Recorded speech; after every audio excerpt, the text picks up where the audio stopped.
depois de Deus ter ouvido as orações, súplicas e o sofrimento do povo, depois de ter enviado um porta-voz que iria diante do povo para poder ser usado por Deus para libertá-los, depois de ter colocado milagres em frente ao faraó, que era o único que poderia libertá-los daquela escravidão, depois de tudo isso, será que o povo realmente veria a terra de Canaã? Será que o povo desfrutaria daquilo que Deus prometeu já há muito tempo?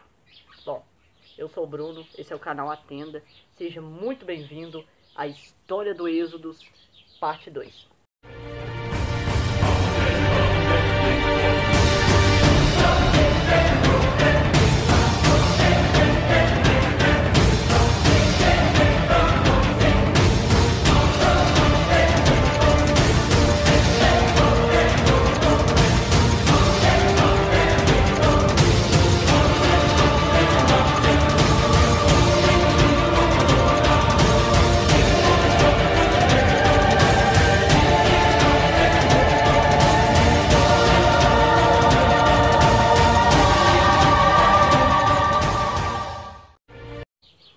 Bom, a primeira praga não foi suficiente para o faraó libertar o povo.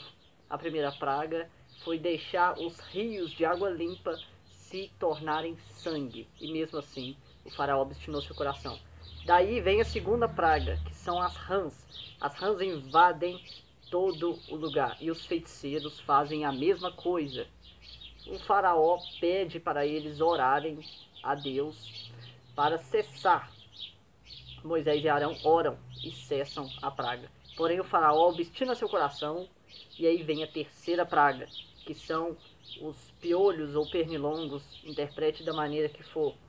Eles invadem também toda a região, e os feiticeiros dessa vez não conseguem fazer a mesma coisa. E eles dizem ao faraó que isto é o dedo de Deus. Olha só que magnífico. Os próprios feiticeiros usados pelo diabo para poderem fazer esses supostos milagres, eles não conseguem fazer o que vem essa terceira praga aqui. Então eles mesmos reconhecem que é o próprio dedo de Deus, que é a mão de Deus agindo para tentar fazer alguma coisa. Eles dizem isso ao faraó, e o faraó ainda endurece o seu coração. E aí vem a quarta praga, que são as moscas, né? E aí Deus faz distinção entre o seu povo e aquele povo ímpio, os povos egípcios. Deus faz essa distinção, separa. O faraó pediu então para fazerem os sacrifícios que tanto o povo queria, mas seria dentro do país, né? E Moisés, é claro, discordou. Veja bem, às vezes o diabo vai deixar você seguir as coisas de Deus, vai deixar você fazer os seus sacrifícios para Deus e adorar Ele, mas dentro da sua normalidade, dentro daquele local, dentro daquele cantinho, nada de extraordinário para Deus, uma entrega tranquila, como todo mundo faz. E Deus fala para você hoje que você é diferente e você foi chamado para fazer algo novo, a diferença, para se destacar e não para ser a cópia do outro como robozinhos, né? E aí então Moisés discorda, é claro, e o faraó autoriza, contanto que eles não fossem muito longe. Olha só, aqui o diabo, a gente pode entender que ele às vezes até deixa, dependendo da sua persistência, né, da sua entrega para largar aquele pecado, para largar aquela vida errada. O diabo às vezes ele até deixa, não te incomoda tanto, né? Mas ele não deixa você ir tão longe. Ele espera um tempo e depois ele ataca com tanta força e faz você cair de novo. E você tem que se tornar forte, buscar em oração para não cair novamente. E olha só, o faraó ainda pediu, olha, não vão muito longe e orem por mim, orem por mim. Mas após isso o faraó voltou então ao endurecer seu coração novamente. Capítulo 9 de Êxodo fala da quarta praga. A quarta praga morre todos os rebanhos dos egípcios. Porém os israelitas, os rebanhos deles não são afetados. E o faraó continua com o coração endurecido, olha só. A quinta praga, né, foi essa dos rebanhos. Então a sexta praga são feridas, machucados e expostos. Eles atingem os egípcios e os magos, né, os feiticeiros. Eles também são atingidos. A sétima praga é o granizo forte, como nunca houve antes. Chuva de granizo como nunca houve antes caiu nessa época lá no Egito. E destruiu toda a vegetação, todo o rebanho, todas as árvores. E aí Deus tinha dito a Moisés para ele falar ao faraó para tirar os que estavam ali, né? Pois viria o granizo. Os que temiam deveriam tirar, porém os outros não resolveram não tirar. Moisés orou, né? E aí cessou novamente e o faraó continuou com seu coração endurecido. Já estamos chegando aqui, ó, finalizando as pragas tudo e o faraó continua daquele jeito. Deus diz então que está tornando o coração do faraó obstinado para manifestar a tua glória. Eu quero te dizer que até o diabo trabalha para Deus sem perceber. Porque às vezes ele tenta derrubar a sua vida, como o faraó faz aqui, tentando travar a sua bênção, travar a sua intimidade com Deus. Só que ele não sabe que isso está te deixando mais forte. Esses obstáculos estão te deixando mais cascudo, mais forte, mais guerreiro. E se você continuar firme, você vai vencer aquilo ali depois e vai servir de testemunho. E quando vier de novo essa tentação, você já vai ter aprendido e não vai cair e vai ensinar outros que estão passando por essa dificuldade a superar isso. Olha só, todas as coisas cooperam para ele. Tudo está dentro do grande plano de Deus, né? E aí é claro que o faraó estava, é claro, com a vontade, mas ele estava sendo usado por Deus, né? E vem então a oitava praga, que são os gafanhotos. E veio como nunca houve antes e nunca haverá igual. A Bíblia diz que nunca vai haver na história da Terra um ataque de gafanhotos como houve naquela época. Então você imagina que o negócio, né?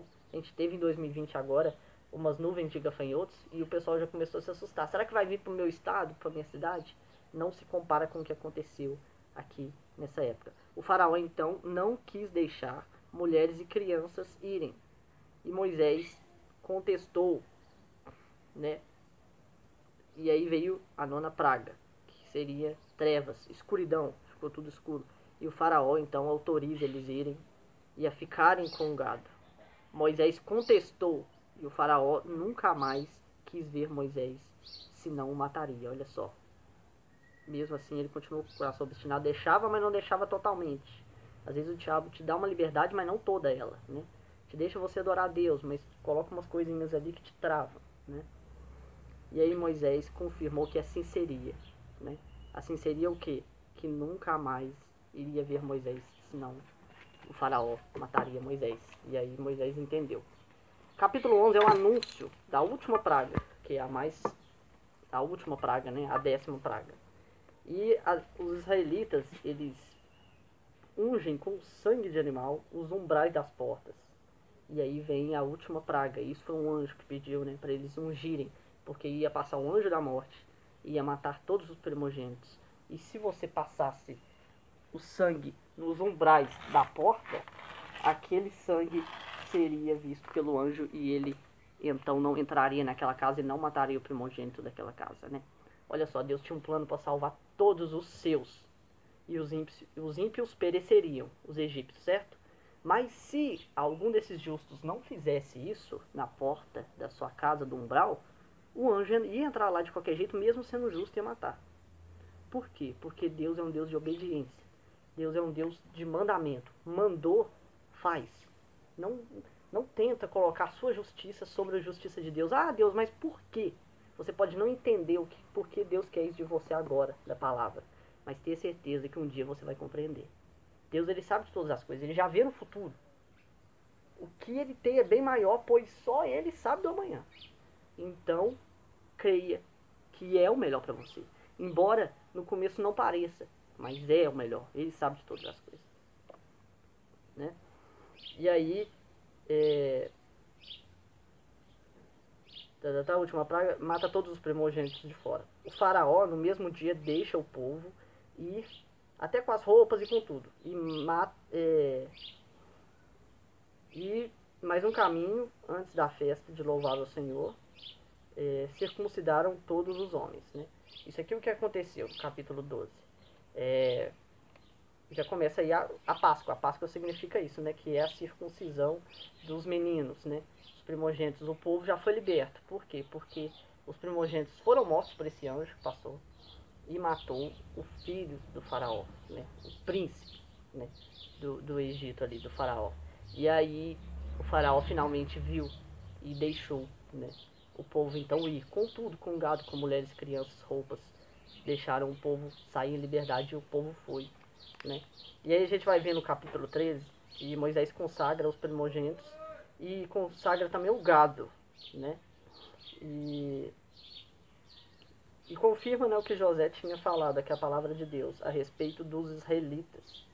E de manhã havia uma nuvem e à noite uma coluna de fogo que guiava o povo. Assim que o povo saiu e teve essa liberdade, aí de manhã o calor não esquentava o povo, porque tinha uma nuvem, e à noite o frio também não consumia, por causa, né, que tinha aí essa chama que esquentava eles.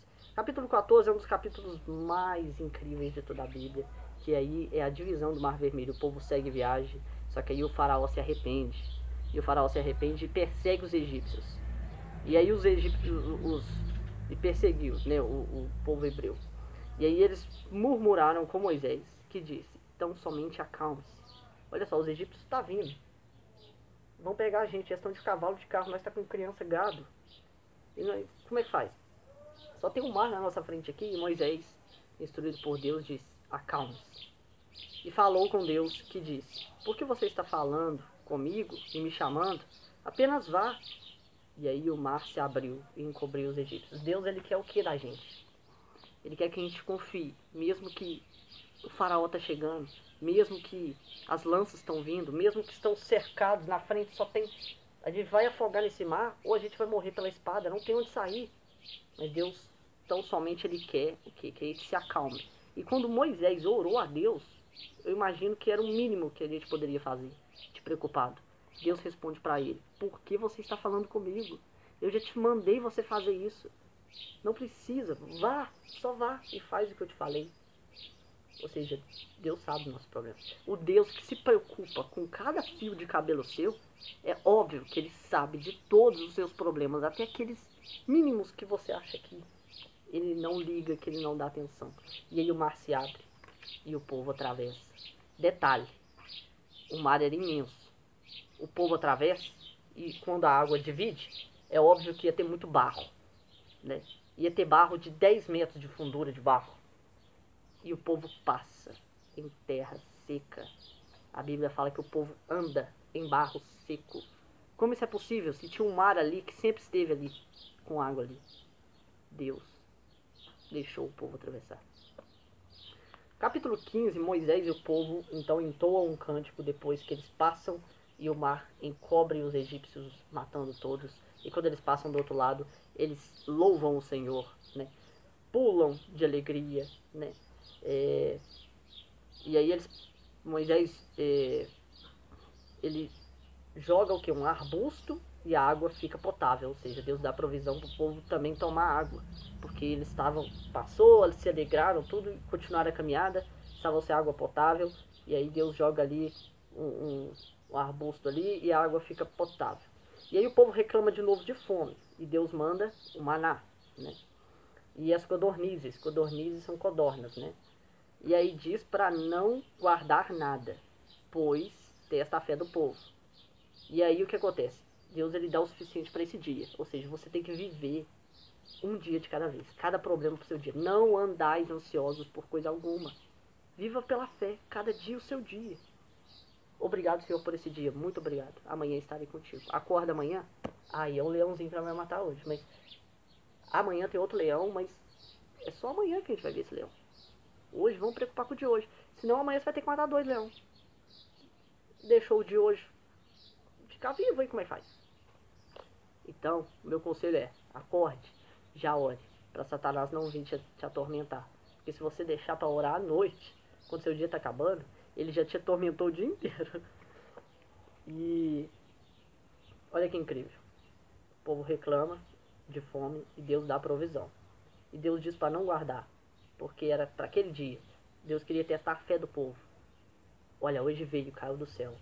amanhã vai vir de novo, né?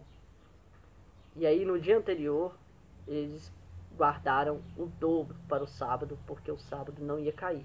E aí o sábado já é o dia do descanso, Deus já ensinando isso, já começando a ensinar. E Moisés guardou o maná para as futuras gerações verem. Ele guardou um pouquinho ali só para as gerações futuras verem. Hoje a gente... Então é isso, pessoal, a gente fica por aqui com o segundo capítulo, finalizamos. E amanhã eu te espero de novo para a sequência dessa série que tá fantástica, a história do Êxodo. Amanhã a gente vai descobrir o que aconteceu com o povo depois deles terem passado aí pelo Mar Vermelho, por terem feito a travessia aí, Deus provendo tudo. O que será que vai acontecer com esse povo ainda, hein? Deus te abençoe, curta, comente, compartilhe o vídeo. Tamo junto, um abraço, Deus te abençoe.